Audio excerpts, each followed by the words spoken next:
Hey everybody, I'm John Granato. That's Lance Zierlein. We're on the bench. Mornings on ESPN 97.5 and 92.5. Hit subscribe, please, so you get all our content here on SportsMap HOU. Lance, over the weekend, Jay Glazer reported the Texans were willing to take less for Deshaun Watson. Glazer's not a guy known to make things up, but given the weak quarterback class in the draft next year, how dumb would it be for the Texans to deal Watson for less than they could get for him next year? I mean, I think it'd be dumb. I think you don't have to. Right now, the Texans hold the cards with Deshaun Watson, and I think the fact that there are legal issues out there, no suspension that we know of, we're not sure what that's going to look like, it gives them a chance to be even more patient because they know that that could be an issue, and you may have teams try to hold that over the Texans to get a better deal on their side. If you're the Texans, you ultimately have the prized possession, and you should not part with it until you get quality market value. You'd like to get more than you're asking for the home. Worst case scenario, you get what you're asking for your home price. Now, you know, there's a chance that they're setting the market very, very high with intentionally giving themselves some wiggle room so they can get down to what they think the market value for what they're willing to take on Deshaun Watson is. But absolutely under no circumstances should the Texans take a lesser deal for Deshaun Watson, because there simply is no reason to do that. You can wait it out until next year. And with a weak quarterback class, all that's going to do, as you mentioned, John, is strengthen your position as having the best player in the draft next year. Deshaun Watson is the best quarterback in the draft in 2022 when it comes to draft picks. He is. Oh, absolutely. It's not even close. And listen, Nick Caserio has played this very well, I think. I don't know how happy Deshaun's camp is with him because he won't make a trade. Allegedly, he got a nice offer, but he refused that offer. He's not giving Jay Glazer anything. He's from the Bill Belichick school, so he's not. That did not come from the Texans. It might have come from another team that said, well, the Texans wanted 3 1s and 3 2s. Now they want, they're softening up some 3 1s and 2 2s. Yeah. Or 2 2s and a 4. So the Texans are softening up now some. Well, if that's softening up some, then okay. But if he takes pennies on the dollar or 70 cents on the dollar for Deshaun Watson, then it's just dumb. And quite frankly, I don't think that Nick Caserio is dumb. I don't either. And I think this, as long as you keep Jack Easterby out of the mix, as long as you keep Cal out of the mix, I think Nick Caserio understands this is my last valuable commodity that I can move to improve the team. This is it. I mean, not Zach Cunningham. There's no one else. Not really. I mean, Laramie Tunsil, whatever, but you still need a left tackle. So you have a commodity that is going to bring you a haul of picks, and you've got to hit on those picks.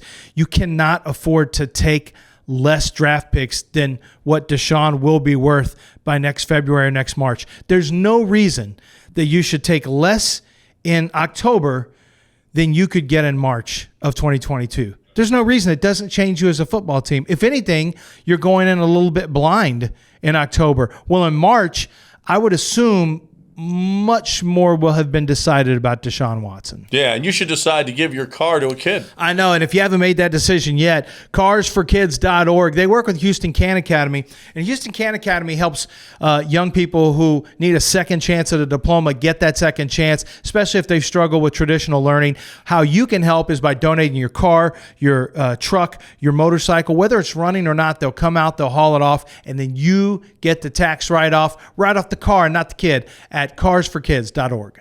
Now, we all know that Deshaun said he'll never play for the Texans again. The Texans, by all accounts, don't want Deshaun as the face of the franchise. But let's say Deshaun somehow has a change of heart. Do you think the Texans would soften their stance? Or has Watson burned his goodwill with the organization in this city? You open up a real can of worms there if you let him play. On the positive side, he could play well, and then all of a sudden teams are like, oh, my God, we got to have him do whatever it takes. On the flip side is, let's say Deshaun softened his stance in 2 weeks, and in those 2 weeks, you see decent improvement from Davis Mills against a good Buffalo team. Who's after that? New England, I think, comes here next, or the Colts, one or the other. Let's say Davis Mills plays quality football. Then all of a sudden, you got a guy who you're not going to hang, unless your idea is to keep Deshaun Watson full-time as a Houston Texan. And I think they've already my guess, talk themselves into the draft picks they're going to get for Deshaun Watson. Unless Deshaun's going to be your full-time quarterback, I don't think it's smart. I don't think it's smart to do that. Not only are you risking an injury to your commodity, you're setting back Davis Mills. I've been in favor of playing Deshaun Watson if you wanted to kind of push the envelope and force him to play, because then he might sit out and you get to collect those game checks back if you're the Texans. But no, I mean, at this point, there's some excitement about Davis Mills, relative excitement about, hey, maybe they've got something here with Davis Mills. Let's play it out and see what happens. It's over. Deshaun's over here. Yeah, I don't think you play him, period, because for those reasons. But now we're getting into, months now that he's not in football shape. Nah. He hasn't played anything. He's sitting on the side. He's doing, leg stuff on the sidelines as opposed to playing football. If you're worried about the Astros being rusty because they take a game or two off for the playoffs, what about Deshaun? No, I'm not putting him on the field. I was like, oh, come on, you're paying him $10 million.